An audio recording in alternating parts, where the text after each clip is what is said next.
If VLANs and subnets feel like twins wearing fake mustaches, you not alone. Do you sometimes mix up a VLAN and a subnet? VLAN versus subnet, this is a concept everyone mixes up, family.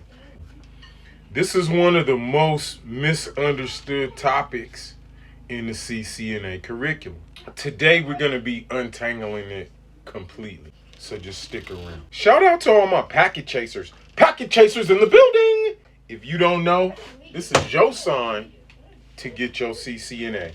Today we're going to be continuing our discussion on VLANs versus subnet. Our class objective is to understand what a VLAN actually is, what a subnet actually is, how they work together, why they are not the same thing, how routing happens between VLANs, and common CCNA exam topic. Here's the big idea.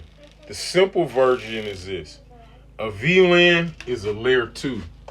VLANs operate at layer 2. Subnets operate at layer 3. That's the core distinction, and that's the bottom line. Now, imagine a giant office building. You get me? And we want to separate this office building based on what each group does or their job description.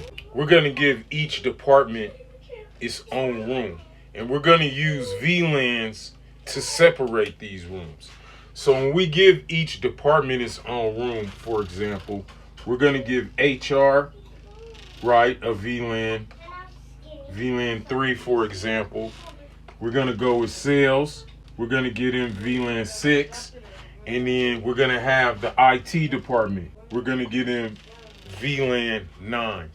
By segmenting or identifying the VLAN that each one of these departments belong to, we can now segment the networks, break up broadcast traffic, and decrease our collision domains. Even though everyone is going to be using the same switch, the VLANs is going to be used to separate broadcast domains. Think of it like this. Who can directly hear each other in any given room? Now moving on to subnets, layer 3. Subnet is like a mailing system. Each department will also get its own IP address range, its own IP network, or its address. So for HR, we're going to give them 192.168.10.0, stroke 24. That's a full class C. For sales, we're going to give them 192.168.20.0 with a stroke 24.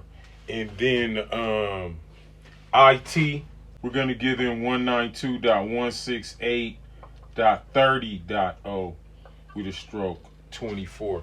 So that stroke 24 is a range of addresses in a block that each specific household or user can use. Think of it like how do devices identify where they belong or who they belong to. Shout out to all my PacketChasers. PacketChasers in the building. More on the broadcast domain versus a collision domain. A broadcast domain is more like a building announcement system, whereas, someone grabs a microphone and attention everyone in the building, and every single apartment can hear that announcement. That's a broadcast. A collision domain is more like a hallway bottleneck. Now, imagine one narrow hallway where people are trying to walk at the same time, like at my house, bumping all into each other. That's a collision domain. Now, what exactly is a broadcast domain? The definition of a broadcast domain is a group of devices that receive each other's layer 2 broadcast traffic. For example, An example broadcast would be like this: FF colon FF colon FF colon FF. That's an example of a broadcast. Broadcasts are sent to everyone in the same broadcast domain. Common broadcasts include art requests, DHCP, Discover. Some routing updates are sent as a broadcast. For example, who has 192.168.1.1? Everybody's going to hear that. What stops a broadcast domain? Routers. Routers do. Routers do not forward any layer 2 broadcasts. And this is huge. Example, one router can equal to multiple broadcast domains. Right here we got LAN 1, a router in the middle, and then on the other side of that, we got LAN 2. Broadcasts from LAN 1 do not cross the router. Any of the broadcast messages over here are going to be blocked by the router. Now, what is a collision domain? By definition, a collision domain is an area where devices compete for the same bandwidth. If two devices transmit simultaneously, collisions will occur. Back in the day, you know, when I got into the business, old school Ethernet chaos would occur. Hubs created giant collision domains. Why is that? Because hubs repeat everything out of every single port.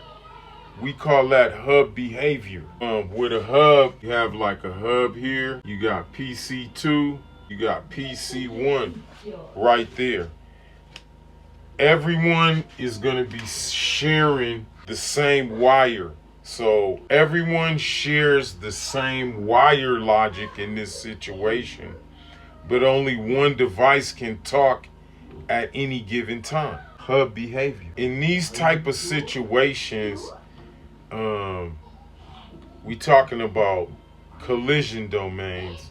Collisions happen. Two devices will send data simultaneously. This is going to give you corrupted frames, retransmissions, and slow network performance. This is common scenarios that occur when collisions start rising on your network. What fixed all of this? Switches. Switches create one collision domain per port. So a switch is like a whole bunch of hubs all connected together. This massively improves network performance. Switch example. Switch 1, you can have PC1 on this port, PC2 on this port, PC3 on that particular port. Each switch port is a separate collision domain. No fighting for bandwidth. Each little port is its own tiny traffic kingdom.